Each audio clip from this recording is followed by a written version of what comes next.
Welcome to Tammy Nation. Let's go. I've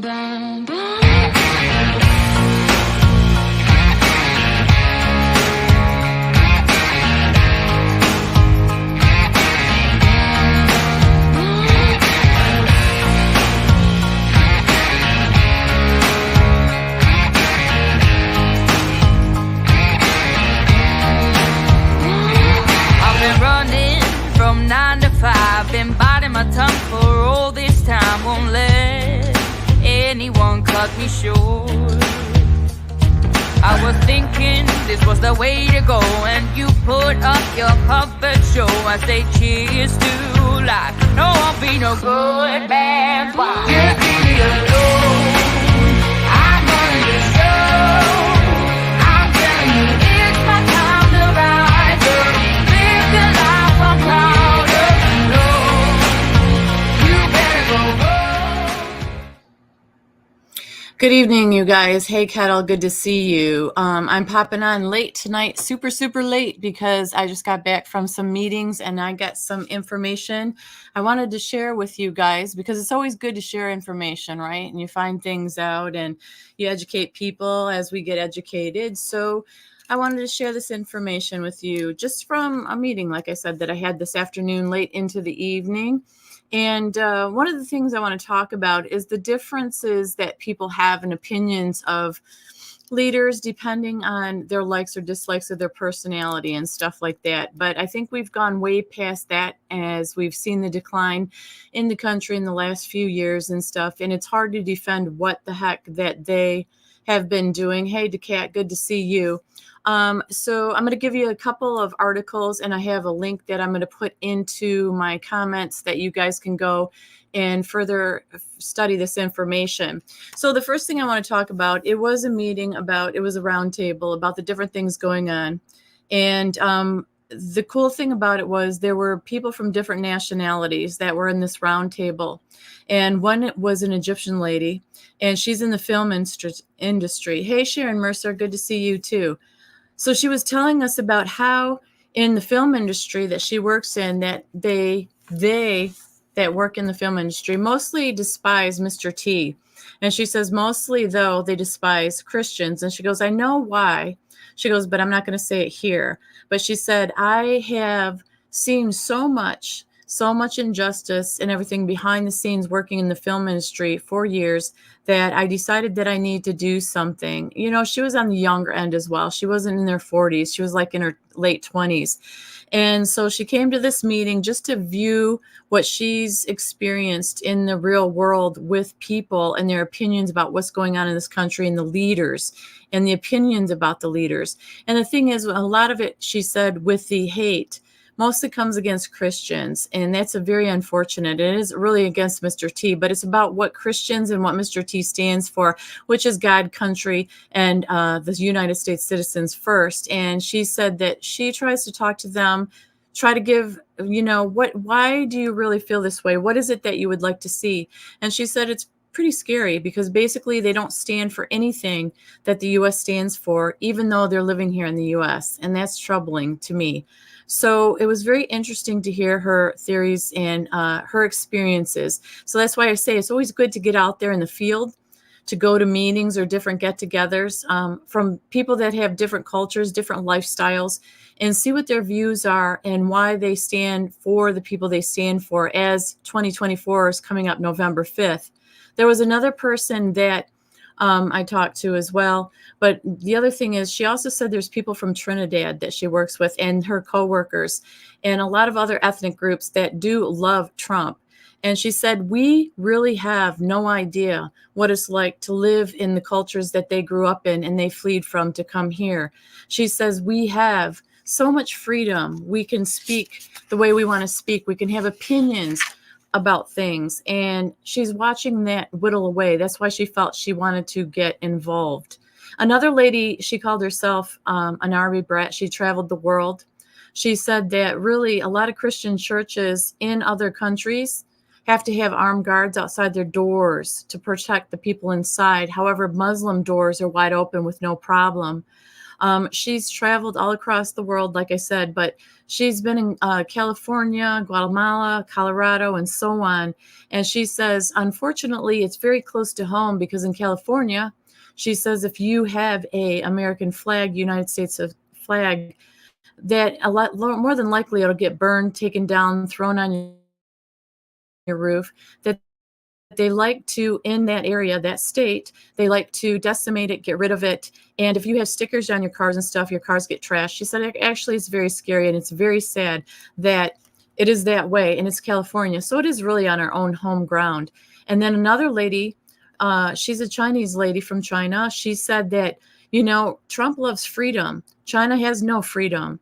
She said that she was very angry and she said, you know, I paid a lot of money to come into this country legally. I'm here for the freedoms. I'm here. I can do anything I want, say what I want, have a business, whatever it may be. She goes, you can get that nowhere else in the world.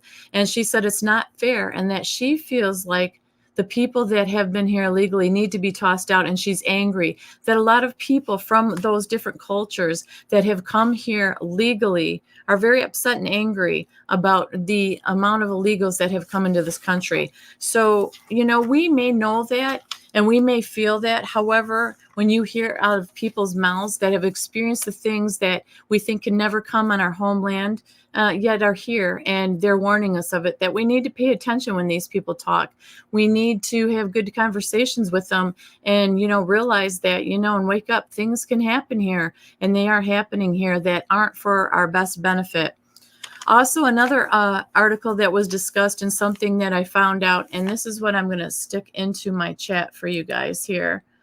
It should go in there. There it is. That is a link to a website. And what it is it's a chart that covers a chart of coercion. And then on the right side is a chart of the sickness. And what this is called a Biderman report. It's from 1956. And it is the first coercive methods they used for eliciting individual compliance. And when you read through what they did on this report from 1956 to the things that they did with the sickness, there's some very frightening comparisons. And you can go to that link that I put into my chat and you can read all about it. But I'll just give you a little overview of this 1956 report. And when it talks about monopolization of perception, this is what they did. And what this was used for was the brainwashing techniques by the Chinese and the North Koreans on captured, unfortunately, American servicemen to make them psychological as well as physical prisoners. So believe it or not, you can go look at this. That's why I dropped the link. And it's very scary when it comes to what they did in 56 to what our own government did to us in 2020. And when you go to monopolization of perception in 1956, it says fixes all attention upon immediate predicament, frustrates all actions not consistent with compliance, eliminates stimuli competing with those controlled by the captor. When it comes to threats, what they used, cultivates anxiety and despair. Boy, do you remember that ticker? The ticker of the sickness and how many people were fatally wounded by it, affected by it. That ticker, what did that ticker do behind all the news people? It fed our fears. It gave us anxiety. They never said on that ticker how many people recovered, how many people were, not affected in a bad way. It was always the doom and gloom of it. So that's one of the other things that they compared it to in this Biderman report from 1956 of what they did to us then. The anxiety is real. If you guys know, the fear is real. The depression increased, alcoholism, drug addiction, all these addictions increased from that sickness because people were stuck at home, people were fearful, and on and on. We know that. So when you look through some of these and it says occasional indulgences provide motivation for compliance, which means if you comply, you get little rewards. Because do you remember if you got the Jabberdoodle, you would get a $25 gift card or you get a free fries and burger. And some people were like, oh, this is great. You know what I mean? It's crazy that people bought into it. It hinders adjustment to deprivation, creates hope for change, reduces resistance, which means we comply and listen to those powers that be because we get rewarded if we do. And it says this keeps people unsure of what is happening when you give them occasional indulgences. And then it goes to degradation. It makes resistance seem worse than compliance, which means if you resist, which we saw with the sickness, then you lost your job. We lost friends. We lost family members. We had so many harsh, serious judgment calls that we had to make in order to do the best that we could do. So this demonstrates, and like I said, this provides a list of what you can see what they did in 1956 to these military men, captives, U.S. soldiers, to what they did to us in 2020. Also, it says it creates feelings of helplessness. How many people felt helpless when this was all going on? You were danged if you do, danged if you didn't. Hey there, Lily J. They made us feel like we were hopeless because we were losing jobs, we were losing family members, we were losing friends, et cetera, et cetera. It also says it creates fear of freedom, dependence upon captors, which is very bizarre because the people that stand alone and stand up for common sense, they think, or feel what is right and what we should have control over, not the government or the medical community. Some people weren't as strong and some people caved. If you look around now, unfortunately, I see a lot of people are still putting those things on their faces. And it is very scary and very concerning to me that they're going back to that. There was also another offing of many chickens and salmonella and all this stuff going on.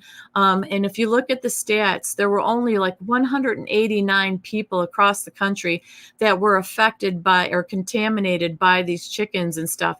Out of all the billions of people, it was like only 189. And they're trying to reinforce different standards and different things to control us again. So you have to just pay attention to really what's going on. So once again, this is the Biderman report. This is just a slight overview. It's got two sides that you can print and look at with that link that I put in my chat because it is very unnerving. And I always say, it's always good to have the evidence and the details and the data on it, because when people say you're crazy, why would our government do that? They want the best for us. If you can pull something like this up that has the exact comparisons and its facts and its data and its receipts, as people say, then you can show it to them and they cannot argue that in any way, shape, or form. It's not just our opinions. It's not just us having conspiracy theories. It is factual and it's right in your face. You cannot deny it. And I always say some of these people that are against, common sense, I would say, they throw out slanderous things, name calling. I call it elementary school fighting. They never usually have data and facts and a list of things that they are arguing about in retaliation to what we have to say. All they do is name call. They say that we're crazy. They say that, we honor and worship somebody that we really don't. Anybody that is in the United States of America and does not stand up for the United States of America, why are you here? You are fleeing countries that you did not like, that you felt the freedom here, yet you're knocking us for the way that we live. It doesn't make any sense. It's total hypocrisy and it's insanity to me. And then also, if you guys saw or not, Trump came out today and he was addressing the media in DC today. And it was very interesting. And what I liked about this is he said during the meetings on his hill, on the Hill today, Trump reportedly floated a bold proposal on Thursday to abolish income tax and implement an all-tariff policy. And I thought that was pretty interesting. And, Paul Ryan declared he's not going to support Trump in the 2024 election, calling him unfit for office. And I want to know, why in the heck would you call him unfit, yet think, the president that is acting is not unfit for serving what he is serving? So if you didn't get a chance to see that today, Gateway Pundit has a great article on it. It has the information on it. And, Trump said that he thought it was a great meeting, that there was unity in the Republican Party. He says, we don't want to see Russian ships right off the coast of Florida, which is where they are right now. And he said, that's unthinkable. He says, we are going to go back and bring back to common sense government. We're going to have strong borders, and we're going to have people come into our country, but they're going to come legally. We're not going to pour in from prisons all over South America and all over the world. So I don't think there's anything wrong with that. What is the not common sense of this? Why wouldn't anybody support that kind of statement? I mean, can't we all agree on that? Hey, Chris Gilbert, good to see you too. I mean, what is so far off of that? And in the meeting today, it was funny because somebody brought up, and this is in the Republican Party too, that, when there is somebody here, like in my state, that is endorsed by Trump, and if you support Trump, the person that he endorses in your local community, why wouldn't you back them? But we have an issue here for us that there are 4 different Republicans that are running, and there's always runoffs here in Georgia. And I said to Brian Jack the other day when I met him, I said, I can't believe there's a runoff. I thought that you'd, sweep it or pretty much. And he goes, you know what? It's pretty typical for Georgia to have runoffs. And runoffs are bad news. Runoffs are a bad thing because what can happen is you can have somebody that is a Republican / Rhino that ends up winning. My feeling is, and what I brought up in the meeting today is, if you back the president or the person that is going to run for presidency for your candidate, if you back President Trump as a Republican, why in God's green earth would not the people that are running against the people that are in Congress, why would they not back the one he backs? It made no sense to me. And I said, why would we have 4 people running when there's only one that he endorses, and breaking up the votes, having all these runoffs? A lot of times people are fatigued. They go and vote, and there's so much confusion because people think Brian Jack won here, and he won in certain areas, but he won 50% of the vote, but it wasn't enough to win the position because there's all these other counties and stuff like that and all these other areas. So they said, why would we do that to ourselves? It's almost like we're shooting ourselves in our foot. And I said, why wouldn't the other 3 back out and say, you know what? We all have to support him. He's the one that we want to lead and to win, because the future president, the one that's running for our party for presidency, is the one we back. So we're going to back who he backs. And it is so convoluted, you guys. So when you start getting deep into the mud of these meetings and you find out what's really going on, it boils down to this. It's about ego. It's about pride. It's about, I back President Trump, but I'm not going to back out of this race, and we're going to have runoffs because I want to be the one that's in the seat instead of backing the one that, the main candidate for presidency is backing. So it makes no sense to me. And there's a lot of tangled webs in this kind of stuff. And the more that I go to and the more that I find out, the more I'm like, oh my God, this is such a mess. Like, we need to straighten this up. It's common sense. If it's common sense to somebody like me, it's got to be common sense to the people.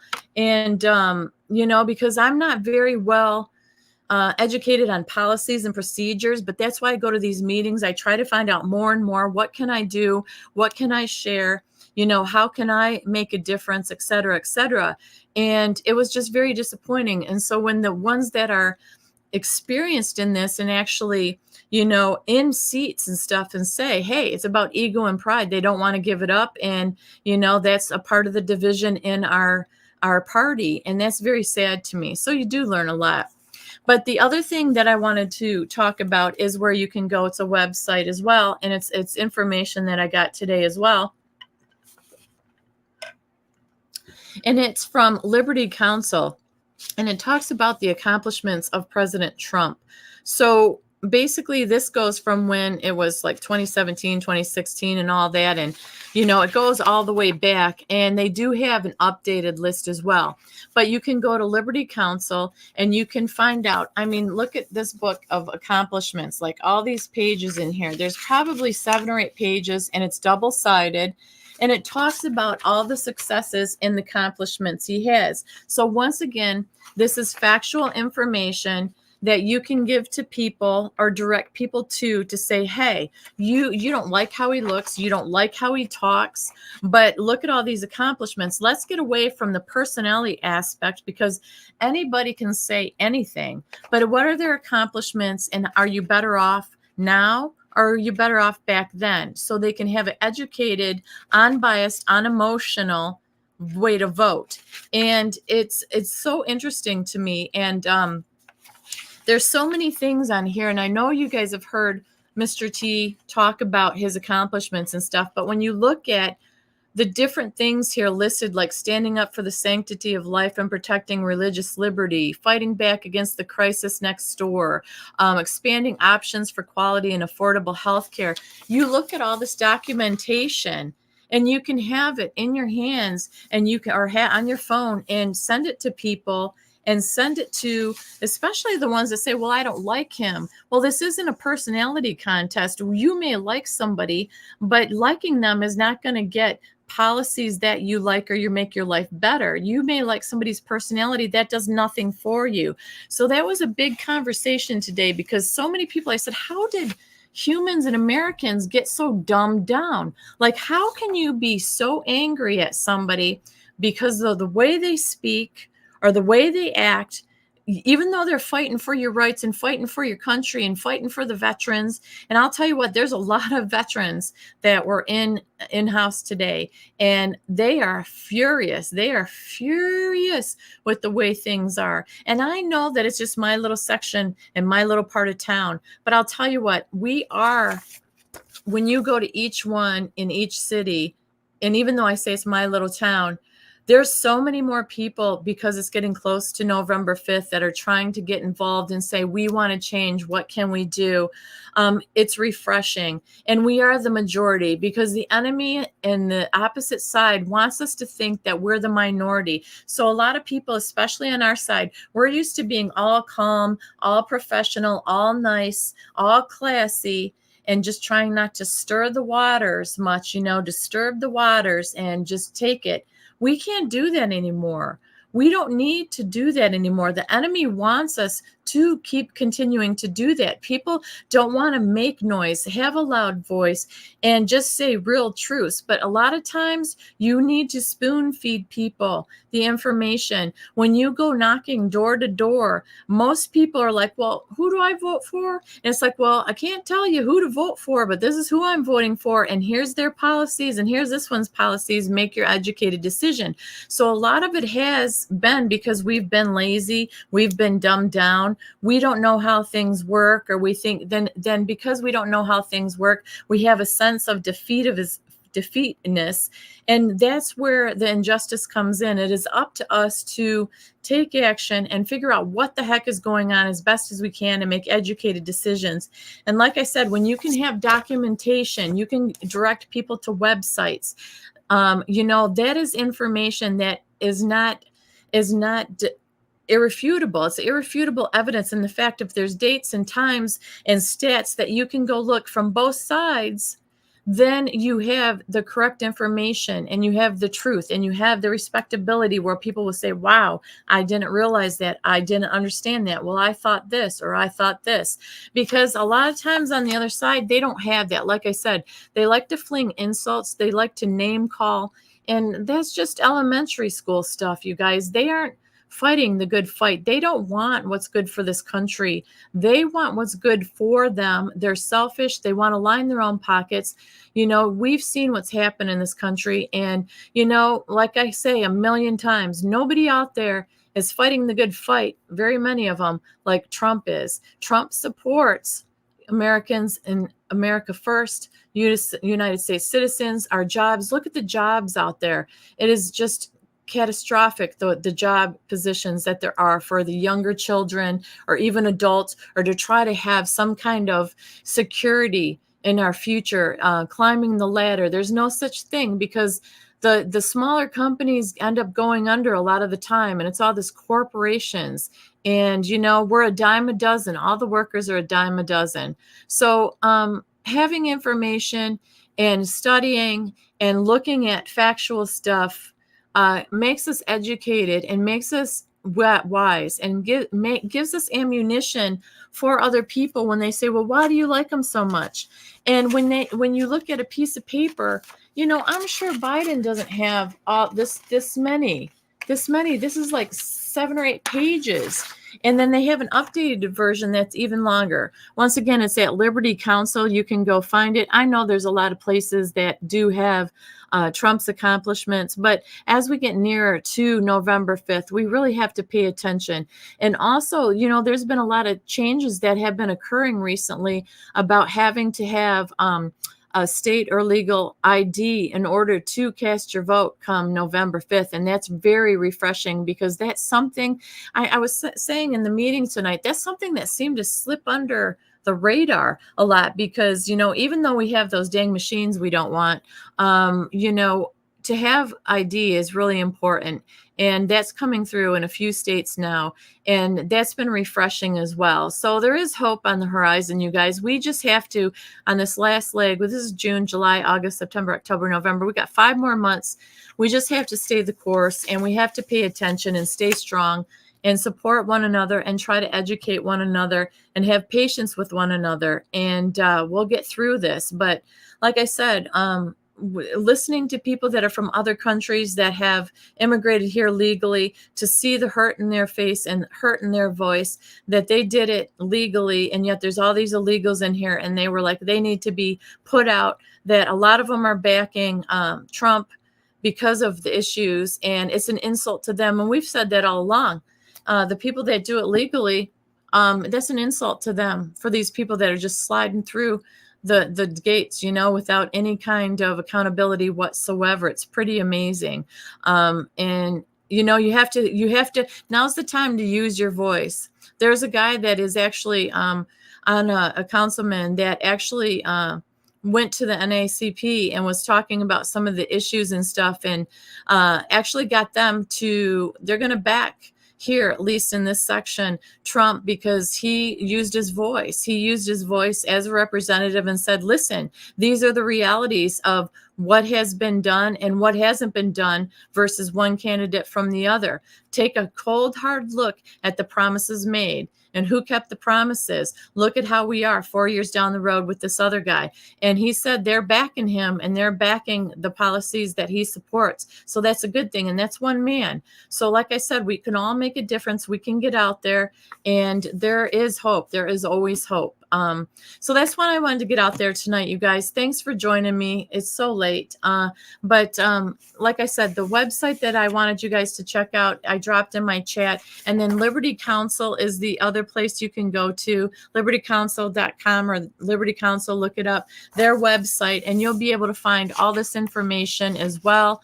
And it's .org. That's what it is. It's lc.org. lc.org is their website. And you can look up the reports and stuff like that, and find out for yourselves. Print the papers out for yourselves, and just have good information to back yourself and share with people around you. And there's no denying the facts, especially with this Biderman report. This really, this blew my mind when I saw this today. And like I said, this is something I wouldn't know about unless I went to this meeting tonight. You got to spread the information. So thank you guys again for joining me this late at night. I hope you have a great rest of your evening, and I will talk to you guys soon. Take care. God bless, and we'll see ya.